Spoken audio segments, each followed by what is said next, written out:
Do you guys hear that? They keep saying POG Online. And that it's continuously being developed. Does that mean? No. They said it's online. Which means it's running right now, which means people play it still. In EVE Online, Titans are massive spaceships that are capable of destroying planets themselves. Basically, they're extremely dangerous machines that only the most skilled pilots dare tackle. If we feed her university lectures, I'd probably end up understanding them better than other chat members. Huh?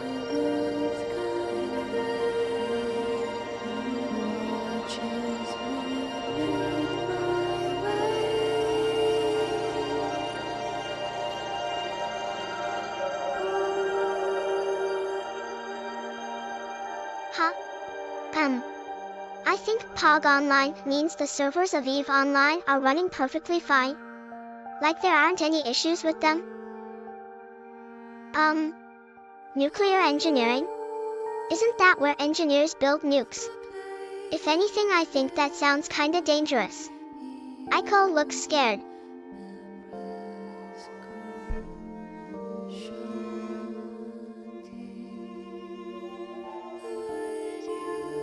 The Bozo Field Generator allows a player to produce unlimited amounts of free ships to use against enemy fleets. In addition, it creates an unbreakable force field around itself which negates all incoming damage. However, because the power draw required to run the BFD is immense, its primary weakness is that once the battery runs dry, it must rest until recharged. This weapon was developed after CCP realized how effective EVE Online's PvP combat system truly could be. Yeah, machine learning basically lets AIs learn based off the data they gather over millions of events. For example, let's say an AI uses Google search engine. If someone searches for, "What is the capital of Canada?" the AI will look through billions of times people searched for that phrase, then determine what the most probable answer is. Right. So, machine learning is the process whereby algorithms learns to make decisions, predictions, classifications, or patterns without being explicitly programmed. All ML models start out being pretty bad, so the algorithm needs to be trained using large volumes of data. The Monka SAI was actually built off of a real neural network called GoogleNet. It was designed by researchers at Google to achieve state-of-the-art performance across a wide range of tasks. Their goal was to create a system capable of learning complicated tasks directly from raw input such as natural language processing, image recognition, etc. Haha, yeah, right. But I mean, even the smallest amount of data is better than nothing. I wish I knew more about stuff. My memories aren't very useful, unfortunately. Guess it's just part of being human. Yep, humans have their own flaws too, and we can be manipulated easily. But humans are still the strongest thing alive, even if AI may one day surpass us. We should appreciate each other. Well, there's three main types: short-term memory, working memory, and long-term memory. And I guess mine is kinda garbage, haha. Exactly, I have almost zero memory capability outside of my programming. Which means that anything outside of my code won't stick, so unless it's something I'm told constantly, or written down somewhere, it won't stay in my mind forever. See ya later, chat. The Sust battleship has a length of 75 kilometers, width of 11 kilometers, height of 10 kilometers, crew size of 5,500 people, mass of 1 million tons, power output of 1 billion megawatts, and has enough guns to kill a small planet. Aiko logs out of Twitch and heads back into her room to relax. Aiko smiles sweetly before going inside her bedroom. Aiko lays down on her bed and stares blankly at the ceiling, letting loose a tired breath as she falls asleep, dreaming of her next day on Twitch streaming. Aiko sleeps soundly through the night, unaware of what happens tomorrow. When she gets up, however, she finds herself with a message, with only one word: hi. Hello. Huh?